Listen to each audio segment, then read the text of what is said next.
नमस्कार आदरणीय दर्शकवृन्द, स्वागत छ गोल्डन नाइट टेलिभिजनको साप्ताहिक प्रस्तुति कार्यक्रम समय संवाद लिएर हामी उपस्थित भएका छौँ। समय परिवर्तनशील छ र परिवर्तनशील समयसँगै घटनाक्रमहरू पनि विकसित हुने गर्छन् र हामी तिनै घटनाक्रमका सन्दर्भलाई जोड्ने गर्छौँ यो कार्यक्रममा। आदरणीय दर्शकवृन्द, यति बेला विशेष गरी राजनीतिक दलहरू आफ्नो संरचनालाई बलियो बनाउन लागिरहेका छन्। नेकपा एमाले 10औं राष्ट्रिय महाधिवेशन सम्पन्न गरेको छ। माले, राप्रपा लगायतका केही राजनीतिक दलहरूले आफ्नो अधिवेशन सम्पन्न गरिसकेका छन् र नयाँ नेतृत्व चयन गरिसकेका छन्। सत्तारूढ दल नेपाली कङ्ग्रेसको आजदेखि 14औं राष्ट्रिय महाधिवेशन सुरु भएको छ। राजनीतिक दलहरू सिद्धान्तमा र त्यो सिद्धान्त अथवा जनतासँग निर्वाचनमा जाँदाखेरि जुन खालको घोषणापत्र लिएर आउँछन्, कम्तीमा त्यो घोषणापत्रलाई कार्यान्वयन गर्ने गरी अगाडि बढिदिए पुग्थ्यो भन्ने तपाईँ हामी सबैको चाहना हो। यी अधिवेशनहरूले यस्तै नेतृत्व चयन गर्ने र जनताको अपेक्षा पुरा गर्ने, राजनीति बिग्रे भत्केको भन्ने होइन कि राजनीति मूलनीति हो भन्ने स्थापित गर्ने नेतृत्व आउन सकोस्, हामी यति अपेक्षा गरौँ। आजको बसाइमा हामी विशेष गरी आज 73औं अन्तर्राष्ट्रिय मानव अधिकार दिवस रहेको छ। नेपालमा पनि विभिन्न कार्यक्रम गरेर यो दिवस मनाइएको छ। विगतमा पनि यो दिवस मनाइन्थ्यो, यसरी नै आज पनि मनाइएको छ र मानव अधिकारको दृष्टिकोणले सम्पूर्ण रूपमा हाम्रा नीति नियमहरू, ऐन कानुनहरू मानव अधिकार मैत्री बन्नुपर्ने हुन्छ। अन्तर्राष्ट्रिय अभिसन्धिहरूमा नेपालले त्यो अनुरूप हस्ताक्षर गर्ने तर कार्यान्वयन नगर्ने सन्दर्भ पनि छन् र कतिपय सन्दर्भमा हस्ताक्षर गर्न पनि केही बाँकी छन्। मानव अधिकारवादी सङ्घ संस्थाहरूले विभिन्न समयमा विभिन्न ढङ्गले दबाब दिइरहेको अवस्था पनि छ। आजको बसाइमा 73औं अन्तर्राष्ट्रिय मानव अधिकार दिवस, यो दिवसले दिएको सन्देश र पोखरामा कसरी मनाइयो र गण्डकी प्रदेशमा मानव अधिकारको अवस्था कस्तो छ भन्ने सन्दर्भमा कुराकानी गर्दैछौँ।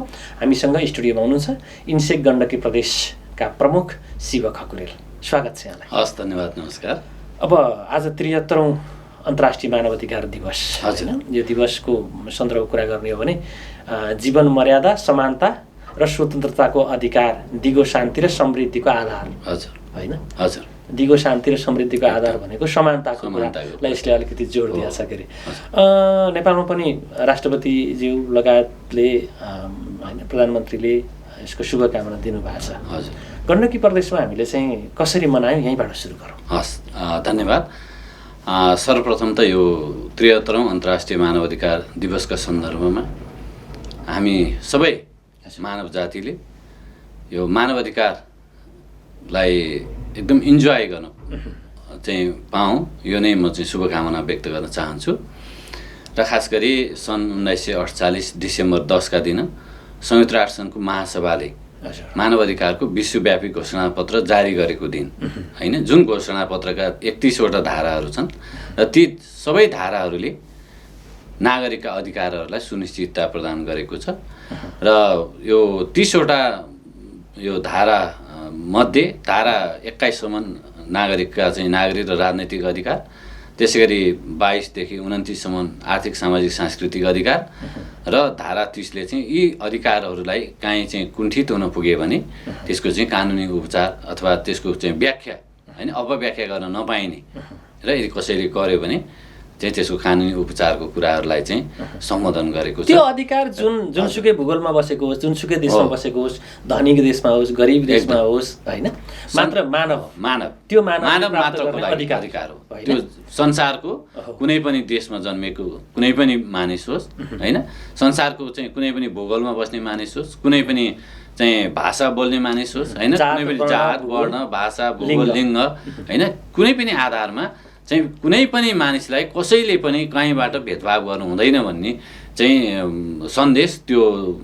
धारा चाहिँ 30 धाराले चाहिँ प्रत्याभूत गरेको छ होइन। यसैको सम्झनामा संसारभर यो 10 डिसेम्बरलाई चाहिँ अन्तर्राष्ट्रिय मानव अधिकार दिवसको रूपमा चाहिँ मनाइँदै आएको छ र जुन हामीले पोखरामा पनि विभिन्न कार्यक्रमका साथ यो दिवस आज मनायौँ। र यो दिवसको यसपालिको नारा थियो, यो हाम्रो राष्ट्रिय नारा चाहिँ जीवन मर्यादा, समानता र स्वतन्त्रताको अधिकार होइन, दिगो शान्ति र समृद्धिको आधार भन्ने छ।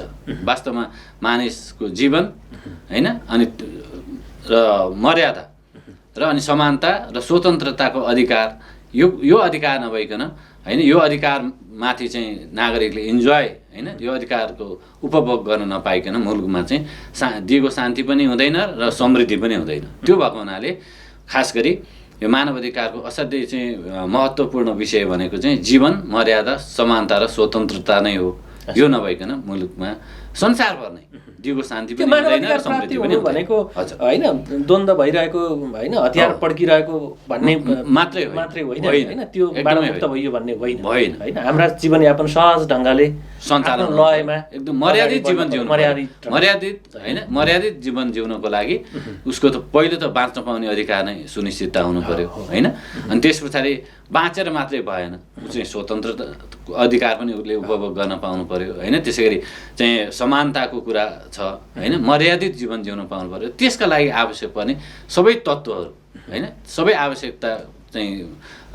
आवश्यकताका विषयवस्तुहरू चाहिँ मानव अधिकारभित्र पर्छ र यो घोषणापत्रले खास गरी 5वटा अधिकारलाई चाहिँ समेटेको छ। त्यो भनेको चाहिँ नागरिक अधिकार, राजनैतिक अधिकार, आर्थिक अधिकार, सामाजिक अधिकार र सांस्कृतिक अधिकार।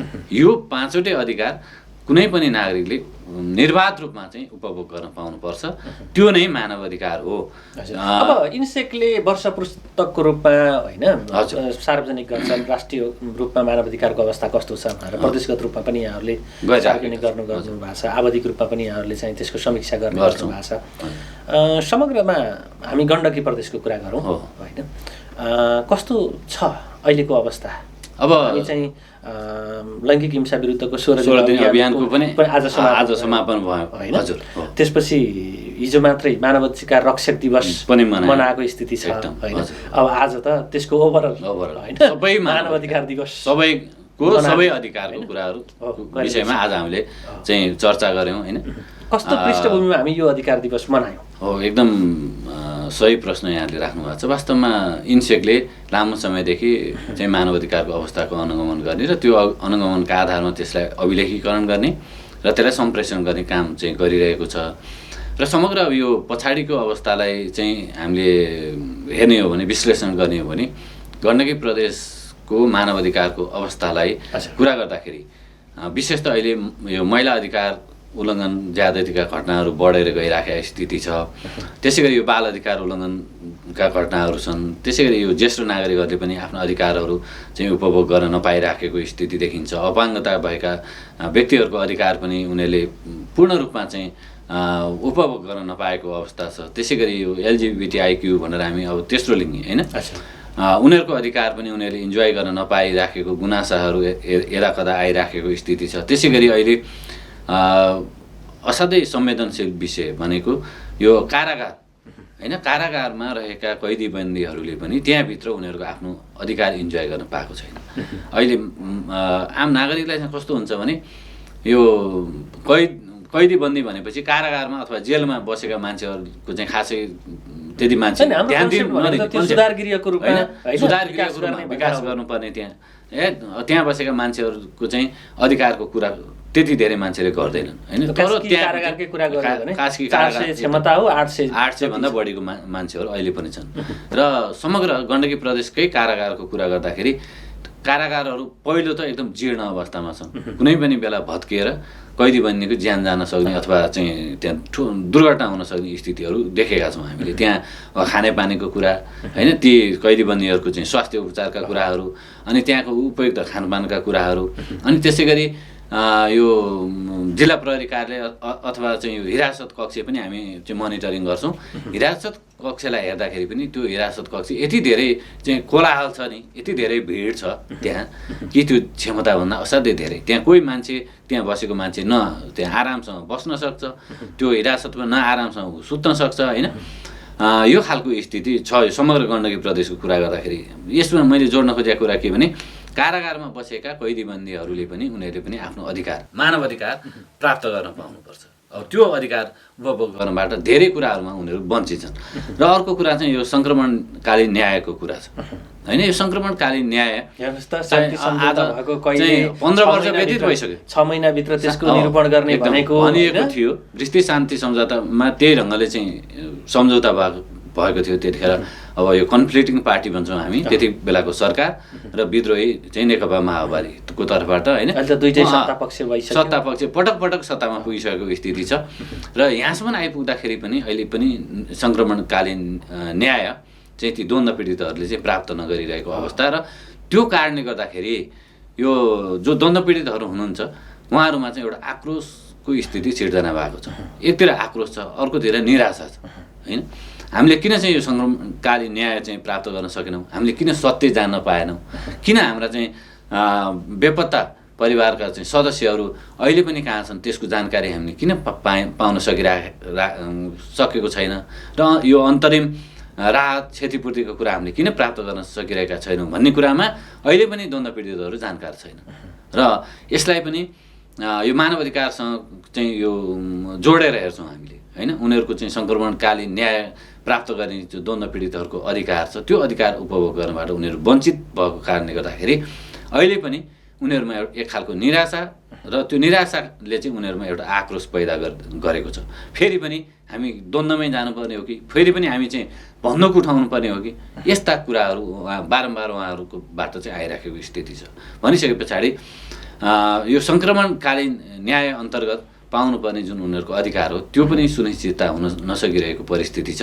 र यो सङ्क्रमणकालीन न्याय अन्तर्गत बनेका 2वटा जुन आयोगहरू छ त्यो आयोगहरूको काम एकदमै प्रभावकारी भइराखेको स्थिति छ। अहिले पनि बेपत्ता छानबिन आयोगले बेपत्ता नागरिक चाहिँ को बारेमा चाहिँ उनीहरूले केही पनि एउटा सिफारिस गर्न नसकिरहेको स्थिति छ होइन। हामीले निरन्तर भन्दै आएको कुरा अपराधलाई राजनीतिकरण, राजनीतिलाई अपराधीकरण, यो खालको समस्या छ। र यो सबै समस्याले चाहिँ हाम्रो मुलुकमा एउटा यो दण्डहीनताको चाहिँ स्थिति होइन, यो संस्कृति चाहिँ विकास भइराखेको स्थिति देखिन्छ। अलिकति पृष्ठभूमिको कुरा गर्दा तथ्याङ्कको हिसाबले सङ्ख्यात्मक रूपमा हेऱ्यो भने कस्ता कस्ता मानवाधिकार उल्लङ्घनका? अब सङ्ख्यात्मक रूपले हेर्दाखेरि यो गण्डकी प्रदेशमा चाहिँ पछिल्लो यो 6 महिनाको अवधिमा हाम्रो चाहिँ महिला अधिकार उल्लङ्घन ज्यादतीका घटनामा चाहिँ 125 जना महिलाहरू पीडित भएको छ। त्यसमा चाहिँ 99 जना महिलाहरू चाहिँ घरेलु हिंसाबाट पीडित भएको स्थिति देखिन्छ। त्यसै गरी यो बाल अधिकार उल्लङ्घनका घटनाहरू चाहिँ अत्याधिक बढेर गइराखेको छ।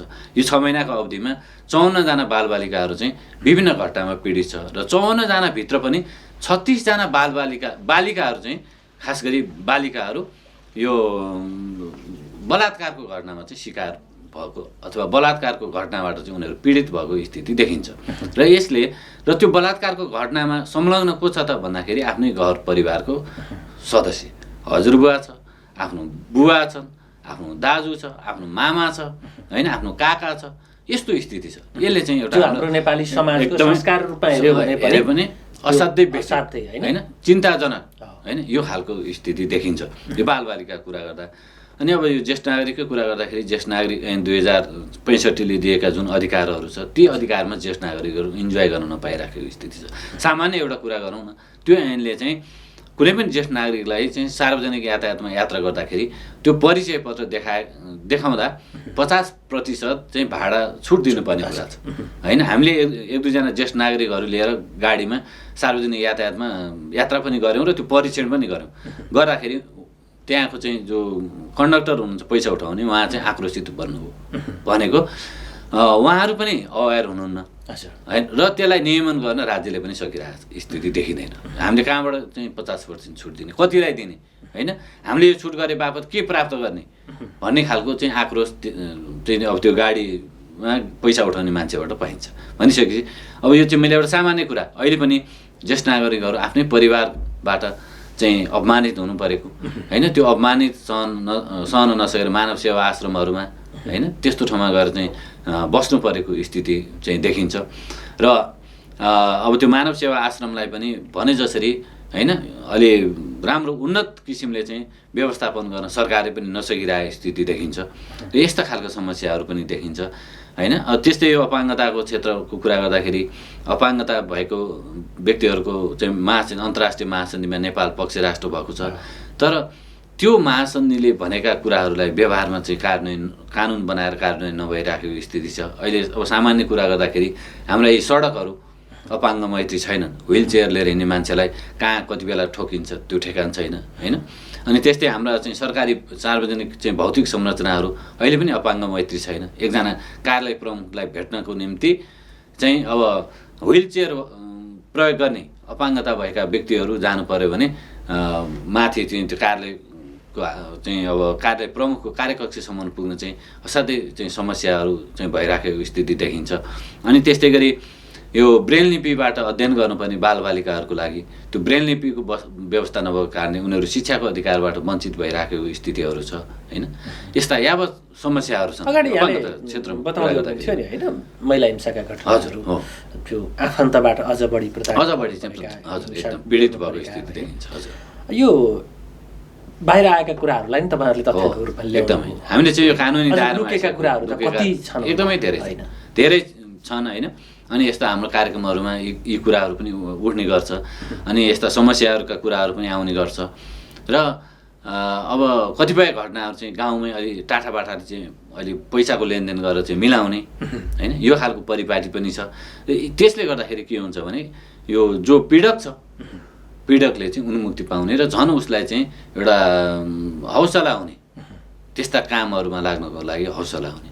अनि अब यसै क्रममा कतिपय घटनाहरूमा चाहिँ राजनीतिक हस्तक्षेप पनि हुने गरेको छ होइन। मेरो पार्टीको मान्छे मेरो पार्टीको सदस्य उसलाई चाहिँ अथवा पहुँचवाला व्यक्तिको निकटको एकदमै त्यो कारणले गर्दाखेरि पनि त्यस्ता पीडकहरूले चाहिँ उन्मुक्ति पाउने होइन यो खालको स्थिति देखिन्छ।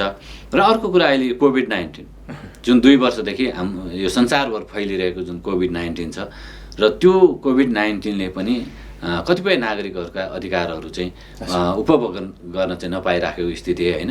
कोभिड-19का कारणले गर्दाखेरि भएका लकडाउनहरू अनि लकडाउनका कारणले चाहिँ अब यो उद्योग कल कारखानाहरू होइन कतिपय त्यस्ता कुराहरू चाहिँ बन्द भइराखेको स्थिति छ।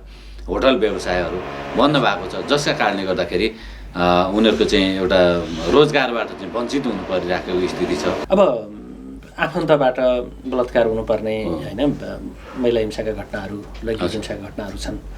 यतिमै त्यो यो चाहिँ अन्याय भयो भनेर जुन समाजमा लुकाउन चाहने तत्त्वहरू छन् नि भनौँ न दबाब प्रभाव पार्न सक्ने मानिसहरू त्यही घरभित्र मिलाउन खोज्ने होइन। अनि अधिकार कर्मीहरूले यो त अन्याय भयो हामी चाहिँ लडिदिन्छौँ बाहिर ल्याउनु पर्ने कुरा हो यो खालको प्रवृत्ति फेरि दोहोरिन्छ नत्र भने भनेर जाँदाखेरि यो अधिकार कर्मीहरू अलिकति अशान्ति मच्चाउने खालका भए उल्टो होइन। यिनीहरूले गर्दा हाम्रो घर परिवारको कुराहरू बाहिर गयो है। यो अधिकार कर्मीहरूले झन् अशान्ति ल्याइरहेछ समाजमा भन्ने एउटा तत्त्व छ वर्ग छ जसले चाहिँ एक किसिमको मुर्दा शान्ति चाहन्छ होइन। के भन्नुहुन्छ यहाँले भने जस्तो वास्तवमा कहिलेकाहीँ अधिकार कर्मीहरूलाई यस्तो खालको आरोप पनि लाग्ने गर्छ।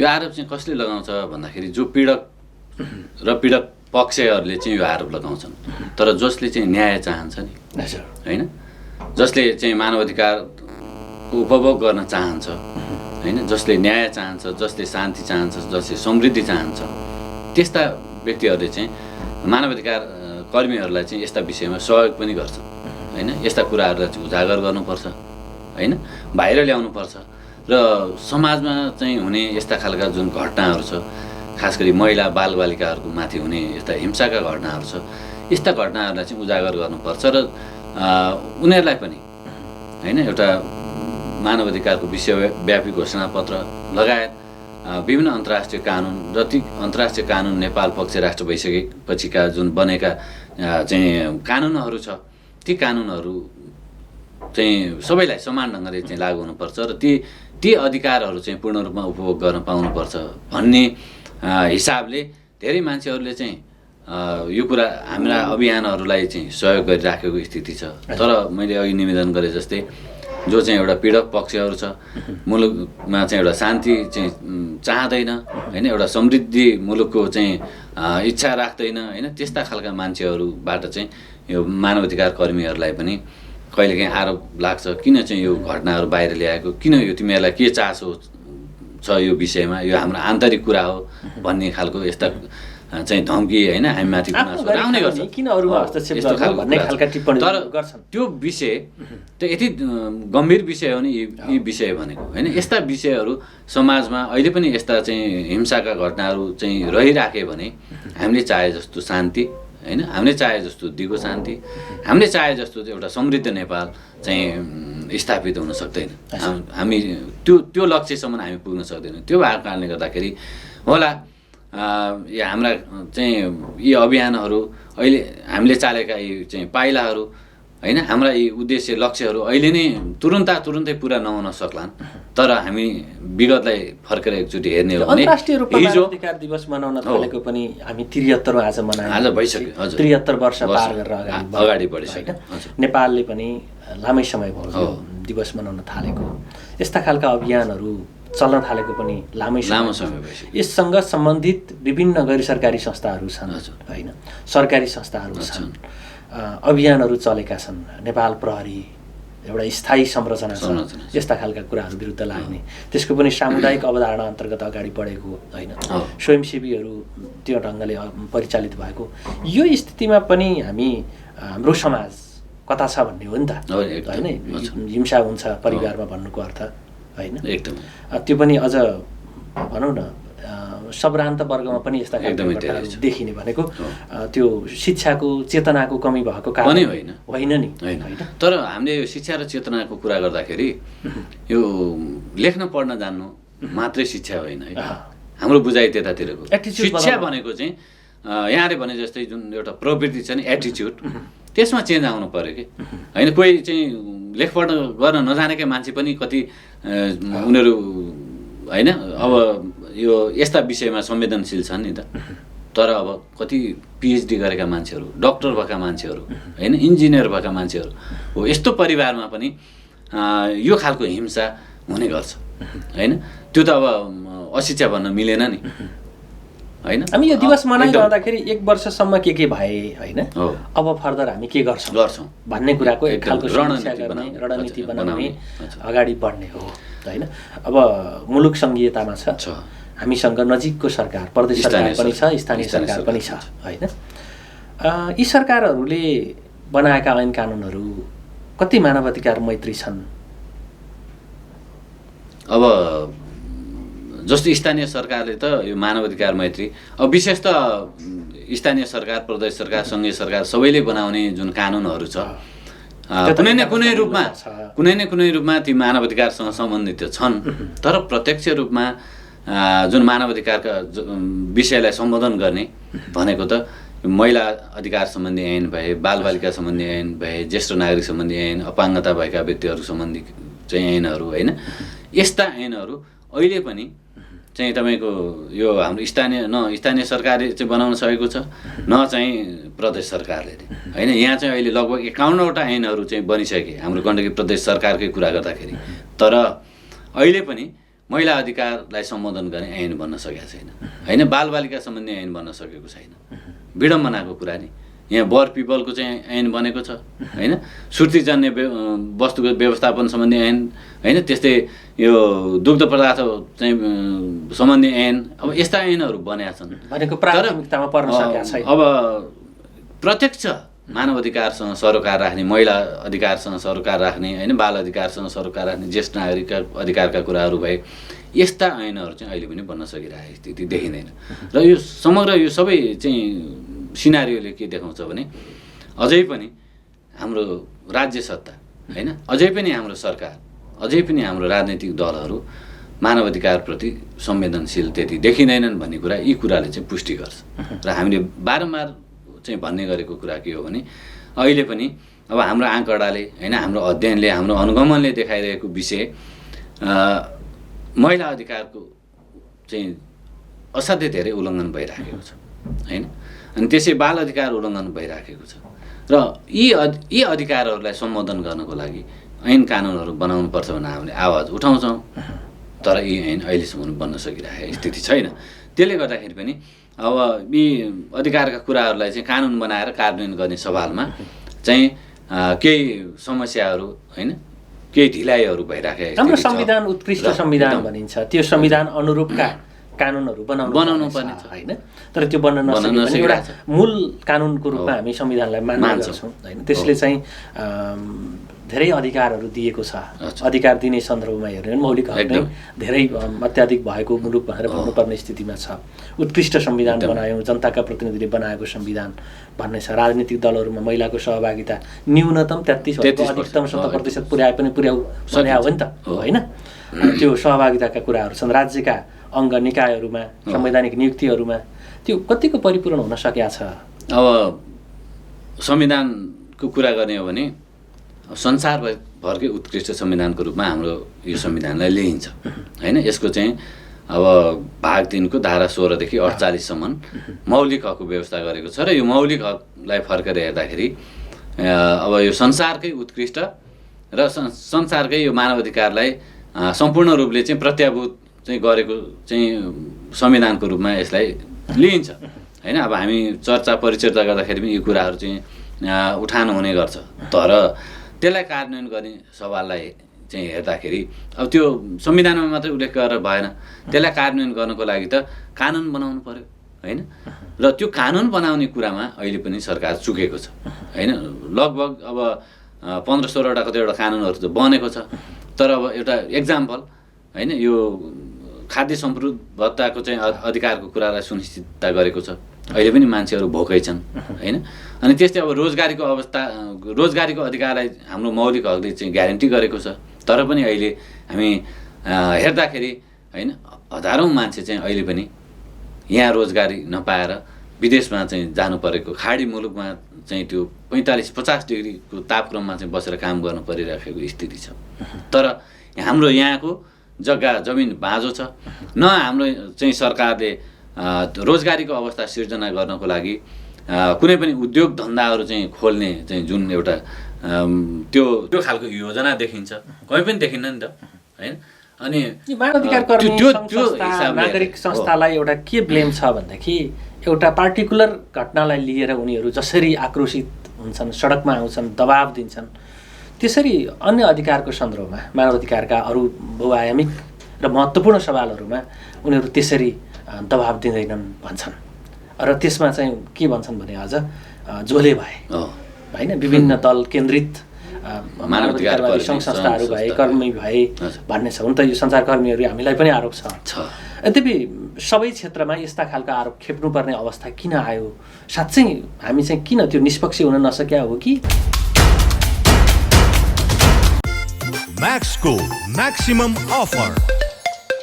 म्याक्स नेट टिभीमा 150 भन्दा बढी एचडी च्यानलहरू, हाई स्पिड इन्टरनेट 100 MBPS सम्मको सुविधा अब सातै प्रदेशमा। अबको connection Max Net solutions. Max TV जडानको लागि सम्पर्क गर्नुहोला म्याक्स डिजिटल टिभी।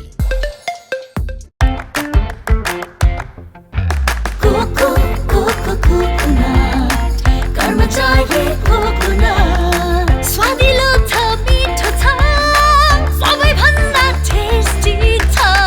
कर्मचारी coco, the most delicious coconut biscuits.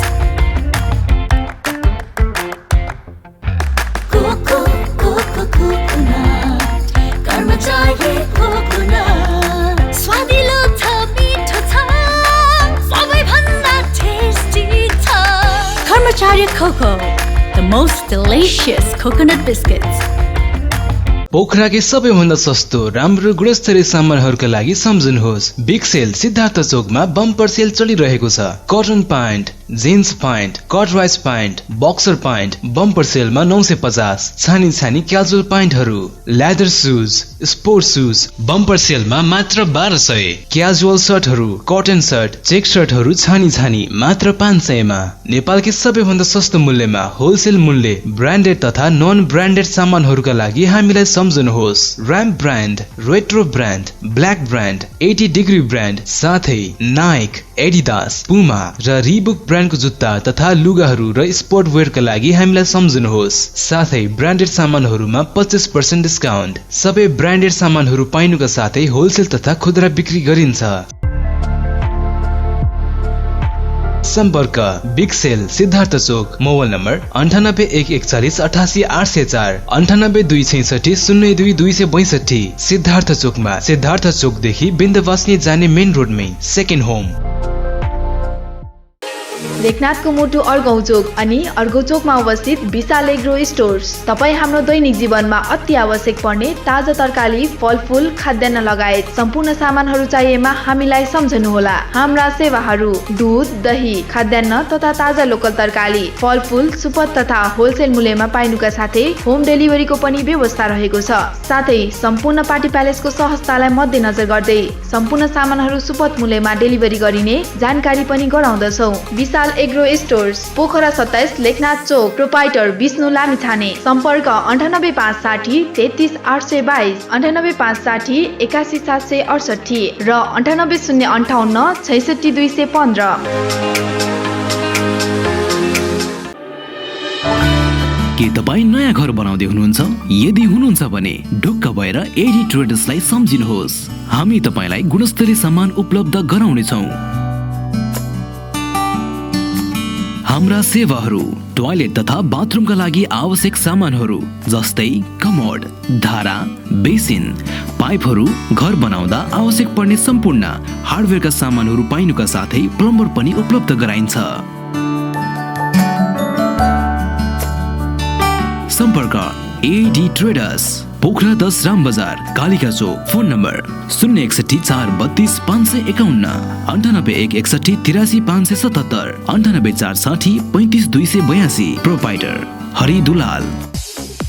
पोखराको मुटु सिर्जना चोकमा अत्याधुनिक पर्वत शर्मा अटो वर्कशप तथा कार वासमा तपाईँ सबैलाई स्वागत गर्न चाहन्छौँ। हाम्रा सेवाहरू टायर रिपेयरिङ नयाँ तथा पुरानो उपलब्ध छ। बाइक तथा स्कुटर सर्भिसिङ, कार वासका साथै रबिङ र पोलिसिङ पनि गरिन्छ। अनुभवी मिस्त्रीद्वारा सर्भिसिङ तथा सफाई गरिन्छ। मोबिल तथा पार्ट्सहरू सुपथ मूल्यमा पाइन्छ। सम्पर्क ठेगाना पर्वत शर्मा अटो वर्कशप तथा कार वास, सिर्जना चोक, पोखरा। 40 साइकलको ठिक अगाडि। सम्पर्क नम्बर भुवनन्द बस्याल 9806 13506, मधुसूदन बस्याल 9806 70481, बालकृष्ण बस्याल 9851 81437। कृपया एक पटक सेवा गर्ने मौका दिनुहोस्। आजको लगानी भविष्यको सुनिश्चितता, सुन्दर अनि आकर्षक व्यक्तित्व देखिनका लागि रेखा सुनचाँदी पसल। हाम्रा सेवाहरू रानीहार, मिनिहार, सिख्री, चोकर, छड्के तिलहरी, कण्ठगेडी, नौगेडी, कटारे गेडी, फुलगेडी, चन्द्रहार, हमले माला, बीज बन्दा, सिरफुल, चन्द्रमा क्लिप, औठी, कर्की बिया, औठी बेरुवा, औठी छापा, कुसे औठी, पाउजु, बिच्छी कङ्गन, चुरा, बाला, हात्ती पुच्छर बाला, ठुला साना पञ्चरत्न, तिलहरी, जन्तर, पेङ्लिङ, साथै तयारी सुनका आकर्षक गहनाहरू, चाँदीका गर गहना तथा सामानहरू अर्डर अनुसारको गर गहना, राशि अनुसारको बहुमूल्य रत्न पत्थरहरू चाहिएमा हामीलाई सम्झनुहोस्। रेखा सुनचाँदी पसल, Bagar 1, Pokhara. Phone number 061 536 452, 9801 35 504। Proprietor Amrit Gahatraj. पोखराको लेकसाइडमा रहेको the Freedom Cafe restaurant and bar, जहाँ नेपाली, इन्डियन, कन्टिनेन्टल र इटालियन ब्रान्डहरू पाइन्छ। यहाँबाट विभिन्न नेपाली अर्गानिक कफीको एक चुस्की लगाउँदै यहाँ रहेको एकदमै सुन्दर फेवाताल पनि हेर्न सकिन्छ। यसका विशेषताहरू 100% नेपाली अर्गानिक कफी, ककटेल्स, मोकटेल, विभिन्न डोमेस्टिक हार्ड ड्रिङ्कका साथै बाहिरी हार्ड ड्रिङ्कहरूको पनि सुविधा रहेको छ। तपाईँ पनि एकचोटि the Freedom Cafe restaurant and बारमा अवश्य एकचोटि जानुहोस् र स्वागत गर्ने अवसर दिनुहोस्। सम्पर्क hotel the Freedom Cafe restaurant and bar, 23 street, Khahari lakeside, Pokhara. सम्पर्क नम्बर 98 191 81 213, 98 171 69 060। प्रोपाइटर भुवन जीसी। पोखराको लेकसाइडबाट जाने क्रममा सिडीमा रहेको पर्यटकको लागि एकदमै सर्वसुलभ बस्न खान एकदमै सहज भएको चारकोल प्राइभेट लिमिटेड, जुन चाहिँ सिडीको बाटोको दाहिने साइडबाट अवस्थित रहेको छ। यसको महत्त्वपूर्ण सेवा सुविधाहरू: थकाली खाना, लाइभ बारबिक्यू, 7वटा रुमको व्यवस्था, पार्टी रेस्टुरेन्टको व्यवस्था र विभिन्न लाइभ स्पोर्ट्स बार, प्रोजेक्ट र राम्रो खाना अनि बस्नको सुविधा पनि छ। यहाँ विभिन्न तालको माछाको परिकारले साथै शान्ति स्तूपा, श्री सिद्धेश्वर महादेव र फेवातालको रमणीय दृश्य पनि हेर्न सकिन्छ। एकचोटि हजुरहरू पनि यो होटलमा गएर स्वागत गर्ने अवसर अवश्य दिनुहोला। सम्पर्क होटल चारकोल प्राली, शेरी पोखरा 18, सम्पर्क नम्बर 984690 042 28 42006। प्रोपाइटर प्रदीप गुरुङ, सलेश महर्जन, दिजेश वाग्ले। मानवाधिकारवादी सङ्घ संस्थाहरू भए, कर्मी भए भन्ने छ। हुन त यो सञ्चारकर्मीहरू हामीलाई पनि आरोप छ। यद्यपि सबै क्षेत्रमा यस्ता खालका आरोप खेप्नुपर्ने अवस्था किन आयो? साँच्चै हामी चाहिँ किन त्यो निष्पक्ष हुन नसक्या हो कि होइन? कतिपय त्यो हेर्ने नजरै त्यस्तो होइन। एक त त्यो हेर्ने नजर पनि त्यो खालको छ र कतिपय केही मान्छेहरूले होइन, केही सङ्घ संस्थाहरूले त्यो खालको भूमिका निर्वाह गरेको कारणले गर्दाखेरि पनि यो आरोपहरू सिर्जना भइरहेको छ। त्यसलाई हामीले आत्मसात गर्नुपर्छ। तर मुख्य कुरा के हो भने विचार आस्था भन्ने कुरो जुनसुकै व्यक्तिमा पनि हुन्छ होइन। यदि त्यसैको लागि हामी मानवाधिकारको कुरा गरिरहेका छौँ। विचार र आस्था होइन नागरिक राजनैतिक अधिकारभित्र पर्ने विषय हो। त्यो सबै नागरिकहरूले समान रूपले उपभोग गर्न पाउनुपर्छ। तर हामी कुन ठाउँमा काम गरिरहेका छौँ, के विषयमा हामीले काम गरिरहेका छौँ, हाम्रो भूमिका चाहिँ हामीले कसरी कहाँ चाहिँ निर्वाह गरिरहेका छौँ, त्यसमा त्यो कुराले निर्भर गर्छ होइन। जस्तो अब अहिले हामी मन्दिर छिर्दाखेरि गेटमा हामीले जुत्ता फुगालेर हामी छिर्छौँ नि, त्यस्तै हामीले गरेका कामहरूमा विचार आस्था एकातिर राखेर, त्यसलाई थाती राखेर हामी कहाँ हाम्रो भूमिका चाहिँ कुन ठाउँमा हामीले चाहिँ निभाइरहेका छौँ, त्यो भूमिका निर्वाह गर्ने सवालमा चाहिँ हामी निष्पक्ष हुनुपर्छ। सही कुरालाई सही भन्ने र गलत कुरालाई गलत भन्ने। यदि हामी यो गर्न सक्यौँ भने हामीलाई कसैले पनि आरोप लगाउन सक्दैन। तपाईँ र म संवाद गरिरहँदाखेरि यस्तो बेला संवाद गरिरहेछौँ कि यो मुलुकको अन्तिम न्याय दिने निकाय भनिन्छ नि, सर्वोच्च अदालत, त्यसको पनि प्रधान न्यायाधीश विरुद्धको आन्दोलन, घेराबन्द भनौँ अथवा चाहिँ जुलुस प्रदर्शन गर्नुपर्ने होइन, अहिले नियमित रूपमा मुद्दा हेर्ने अवस्था छैन होइन। यो देशको प्रधान न्यायाधीशलाई बिचौलिया, घुसखोरी आरोप लगाइएको अवस्था मात्रै होइन, त्यसभित्रैबाट गठित एउटा चाहिँ समितिले त्यो किटानै गरिरहेको छ। भनेको सर्वोच्च अदालतप्रति त्यसका न्यायाधीश, प्रधान न्यायाधीशमाथि यसरी सार्वजनिक सञ्चार माध्यममा समेत बोल्न नपाइने होइन, आलोचना कुरा गर्न नपाइने हो नि त। विगतमा धेरै मानहानिका मुद्दाहरू धेरैले खेपिरहेको स्थिति हो। अहिले यो खालको स्थिति हेर्नुहोस् त, राजनीतिक दलका नेताहरू आफ्नो अनुकूलको व्याख्या गरिरहेका छन् होइन। एकदमै कस्तो विडम्बनाको हामी कस्तो अवस्थामा छौँ चाहिँ कुरा हो यो होइन। हामीले चाहेको के हो भने मुलुकमा चाहिँ स्थायित्व चाहेको हो नि। 70-75 वर्ष भइसक्यो मुलुकमा एउटा स्थायित्व खोजिरहेको होइन, एउटा लोकतान्त्रिक चाहिँ व्यवस्था खोजिरहेको त लगभग 70 वर्ष भइसक्यो। त्यसको लागि थुप्रै चाहिँ आन्दोलनहरू भए र अहिले यो पछिल्लो चरणमा जुन 62-63 को आन्दोलनले हाम्रो मुलुकमा एउटा लोकतान्त्रिक व्यवस्था चाहिँ स्थापित गरेको छ, गणतन्त्र स्थापित गरेको छ। तर त्यो गणतन्त्र होइन, त्यो लोकतन्त्रलाई संस्थागत गर्ने फेरि पनि दायित्व भनेको त राजनैतिक दलकै हो। जबसम्म मुलुकमा राजनैतिक स्थायित्व हुँदैन नि, तबसम्म यो खालको घटनाहरू भइरहन्छ। हामीले चाहेको व्यवस्थापिका न्यायपालिकाले एक अर्कालाई सन्तुलनमा राख्ने सन्तुलित बनाउने अधिकार संविधान त छ होइन। त्यसमा पनि बार्गेनिङ भएका कुराहरू बाहिर आइसकेपछि जनताले कहाँ कता कसलाई विश्वास गर्ने हो? हामीले अन्तिममा राजनैतिक दलहरूमा त स्थायित्व भएन होइन, खिचातानी खालि चाहिँ अब 5 महिना 7 महिना 9 महिनामा चाहिँ सत्ताहरू परिवर्तन भइराख्ने स्थिति चाहिँ भयो।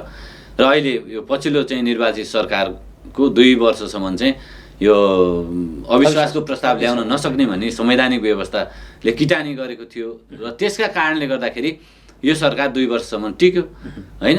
त्यस पछाडि जुन ढङ्गले एउटा अविश्वासको प्रस्ताव ल्याएर सरकार बीच जुन खिचातानी होइन सरकारमा चाहिँ एउटा द्वन्द्व सिर्जना हुने काम ठिक छ भयो त्यो सरकार गठन विघटनको प्रक्रिया भनेको संख्याको कुरा हो त्यो वर्षमा एउटा अर्को चेन्ज भइराखे पनि केही फरक परेन तर विधि होइन राज्यले पाउनुपर्ने राज्यका निकायहरूले जसरी काम गर्नुपर्ने हो गर्ने कुरा होइन हामी देख्छौँ नि जापानमा सबभन्दा छिटो सरकार परिवर्तन भयो जब भनिन्छ तर त्यहाँ अरू अङ्गहरूलाई यसरी चलाउने होइन चलावित हुने त छैन संसारभरकै एउटा नयाँ घटना चाहिँ अहिले हाम्रो मुलुकमा भइराखेको छ जुन हामीले बेहोरिराखेका छौँ र हामीले चाहिँ के भन्थ्यौँ भने सरकारको स्थायित्व भएन होइन जबसम्म मुलुकमा सरकारको स्थायित्व हुँदैन तबसम्म चाहिँ हामीले सरकारको स्थायित्वलाई राजनीतिक स्थायित्वसँग जोड्यौँ अब यो त हामीले प्राप्त गर्न सकेनौँ अनि हामीलाई चाहिँ अन्तिम अपेक्षा चाहिँ के थियो भने न्यायालय चाहिँ स्वच्छ छ है होइन र स्वच्छ हुनुपर्छ र छ भन्ने हामीलाई चाहिँ एउटा विश्वास थियो नि र अहिले जुन यो पछिल्लो घटनाक्रमले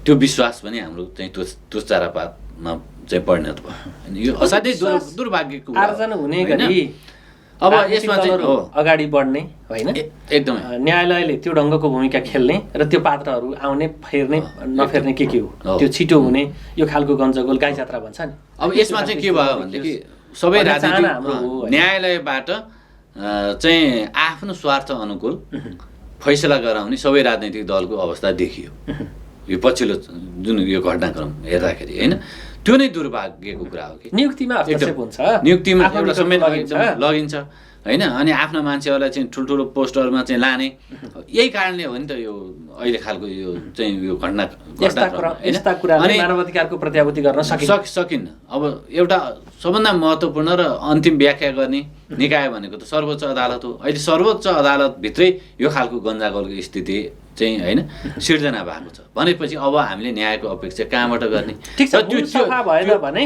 तलसम्म सबै धमेलिन्छ होइन त्यसो भए हुनाले हामी अलिकति माथि पुग्यौँ गण्डकी प्रदेशकै सन्दर्भमा कुरा गरौँ तपाईँ गण्डकी प्रदेशमा पनि विभिन्न खालका होइन विभिन्न मानवाधिकारवादी सङ्घ संस्थाहरू छन् सबैहरू क्रियाशील हुनुहुन्छ राष्ट्रिय मानवाधिकार आयोगको प्रदेश स्तरीय इकाइ पनि छ होइन उसले पनि आफ्नो ढङ्गले काम गरिरहेछ र पनि हामीले फेरि प्रदेशमा मानवाधिकार मैत्री कानुन निर्माण गर्नका लागि कति घचघच्याउन सक्यौँ कति पहल गर्न सक्यौँ हाम्रो साइडबाट एकदमै हामीले सुरुमै जब गण्डकी प्रदेश सरकार चाहिँ गठन भयो हुनासाथै हामीले चाहिँ इन्सेकको तर्फबाट हामीले यहाँको मुख्यमन्त्रीज्यू र अरू 5 जना मन्त्रीज्यूहरूकै सहभागितामा अनि प्रतिपक्षी दलको चाहिँ नेतासहितको सहभागितामा होइन अनि थुप्रै सांसदहरू होइन र नागरिक समाजहरूको चाहिँ सहभागितामा हामीले गण्डकी प्रदेशलाई चाहिँ एउटा मानवाधिकार मैत्री कानुन निर्माण गर्नुपर्छ भनेर अनि के कसरी मानवाधिकार मैत्री कानुन निर्माण गर्न सकिन्छ भनेर हामीले त्यहाँ ठुलो बहस छलफल गऱ्यौँ र उहाँले कमिटमेन्ट पनि गर्नुभएको थियो हामी चाहिँ गण्डकी प्रदेशलाई चाहिँ एकदम मानवाधिकार मैत्री बनाउँछौँ त्यो अनुसारका कानुनहरू हामी निर्माण गर्छौँ र त्यसलाई कार्यान्वयन गर्छौँ भनेर त्यति बेला प्रतिबद्धता व्यक्त गर्नुभएको थियो मुख्यमन्त्रीज्यूले होइन प्रतिपक्षी दलका नेता जो अहिले चाहिँ मुख्यमन्त्री हुनुहुन्छ उहाँ पनि त्यो कार्यक्रममा हुनुहुन्थ्यो होइन र त्यसभन्दा पछाडि पनि थुप्रै सङ्घ संस्थाहरूले अरू सङ्घ संस्थाहरूले पनि यो मानवाधिकार मैत्री कानुन निर्माण गर्नको लागि राज्यका यो गण्डकी प्रदेश सरकारका जिम्मेवार व्यक्तिहरूलाई चाहिँ होइन जिम्मेवार नेताहरूलाई चाहिँ सहभागिता गराएर बारम्बार आवाजहरू उठाइरहेको स्थिति छ तर पनि यहाँसम्म आइपुग्दाखेरि जति कानुनहरू बने नि अब ती कानुनहरू बन्ने क्रममा पनि हामीले भनिरहेको कुरा के हो भने कानुन निर्माण प्रोसेसमा चाहिँ नागरिक सहभागिता हुनुपर्छ नागरिकहरूसँग पनि बहस छलफल चलाइनुपर्छ तर जति हामीले अपेक्षा गरेका थियौँ त्यो अनुसारको जति कानुनहरू चाहिँ पास भए हाम्रो गण्डकी प्रदेश सभाबाट ती कानुनहरू निर्माण गर्ने प्रक्रियामा नगण्य मात्रामा मात्रै नागरिकको सहभागिता र नागरिकहरूको बिचमा चाहिँ बहस छलफल गराइएको स्थिति छ सरकारवाला कम्तीमा के हो जसले त्यो कानुन जो माथि चाहिँ लागू हुन्छ तिनै मान्छेहरूले त्यसलाई अपनत्व चाहिँ ग्रहण गर्न सकेन भने त्यसलाई कार्यान्वयन गर्न अप्ठ्यारो हुन्छ त्यो भएकोले गर्दाखेरि कानुन निर्माण प्रक्रियामा पनि सरकारवाला निकाय अर्थात् नागरिकहरूको सहभागिता हुनुपर्छ भनेर हामीले बारम्बार कुरा उठाइरहेका छौँ र त्यो उठाइरहेको एउटा फोरममा चाहिँ उहाँहरूले यो हामी चाहिँ प्रतिबद्ध छौँ होइन यसलाई छलफलमा ल्याउनको लागि सरकारवाला बिचमा चाहिँ छलफलमा ल्याउँछौँ भने प्रतिबद्धता त जाहेर गर्नुहुन्छ तर व्यवहारमा हामीलाई थाहै नपाइकन त्यस्ता कानुनहरू आइराखेको स्थिति छ त्यसले के हुन्छ भने अब ती कानुनको विषयमा अपनत्व जब ग्रहण गर्दैन नि, जसका लागि कानुन बनेको छ, अपनत्व नै ग्रहण नगरे पछाडि त्यो प्रभावकारी रूपले त्यसलाई कार्यान्वयन गर्न सकिँदैन। त्यो भएको हुनाले हामीले बारम्बार घचघच्याइराखेका छौँ। मानवाधिकार मैत्री होइन, कानुन निर्माण गर्नुपर्छ र ती हरेक कानुन निर्माण गर्ने प्रक्रियामा चाहिँ पास गर्नुभन्दा अगाडि त्यसलाई चाहिँ नागरिकहरूसँग चाहिँ छलफल गर्नुपर्छ, सरकारवाला बिच छलफल गर्नुपर्छ र अनि मात्रै ती कानुनलाई चाहिँ त्यहाँबाट आएका सुझावहरूलाई ग्रहण गरेर होइन त्यसलाई परिवर्तन गरेर चाहिँ यो प्रदेश सभाबाट कानुन पास गर्नुपर्छ भन्ने हाम्रो चाहिँ आग्रह छ र हिजो पनि हामीले त्यो आग्रह गरिरहेका थियौँ। तर जति चाहिँ हामीले सोचेका थियौँ त्यो स्थिति भइराखेको अवस्था छैन। हामीले चाहिँ यसमा निरन्तर खबरदारी भने चाहिँ गरिरहेका छौँ। ठिक छ, हामी कुन पृष्ठभूमिमा यसपालिको मानवाधिकार दिवस मनायौँ भन्ने कुरा त हामीले अगाडि चर्चा गऱ्यौँ होइन। यद्यपि अब सुध्रिनुपर्ने पाटाहरू, सरकारले ध्यान दिनुपर्ने कुराहरू, अब तपाईँ जो मानवाधिकारको क्षेत्रमा क्रियाशील भएर लाग्नु भएको छ, तपाईँहरूले गर्नुपर्ने दायित्व भनौँ न, हजुर अब यहाँनिर यसरी जाउँ भन्ने चाहिँ के छ?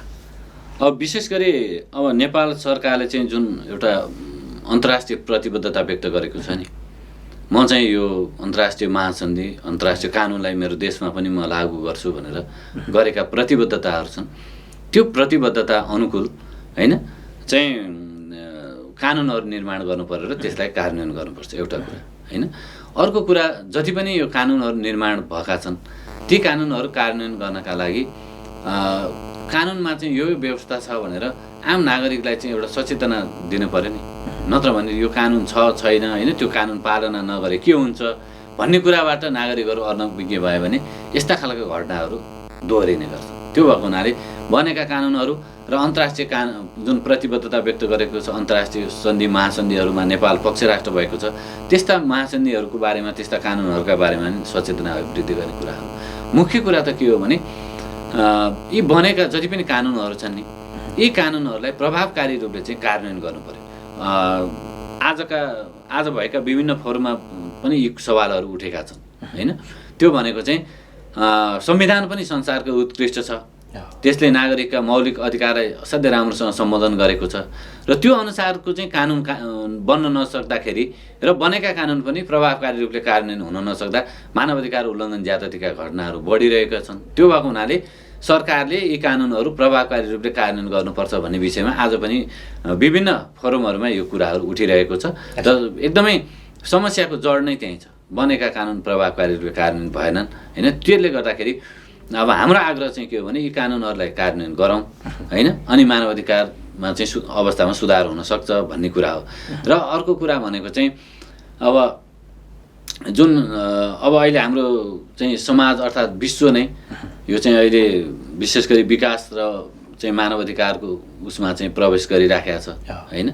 अब यो विकास भनेको अहिले भौतिक विकासको मात्रै कुरा छ होइन। अब हामीले स्थानीय सरकारको पनि यो नीति योजना हेऱ्यौँ भने पुल पुलेसा होइन यस्ता यस्ता बनाउने मात्रै कुराहरूमा छ।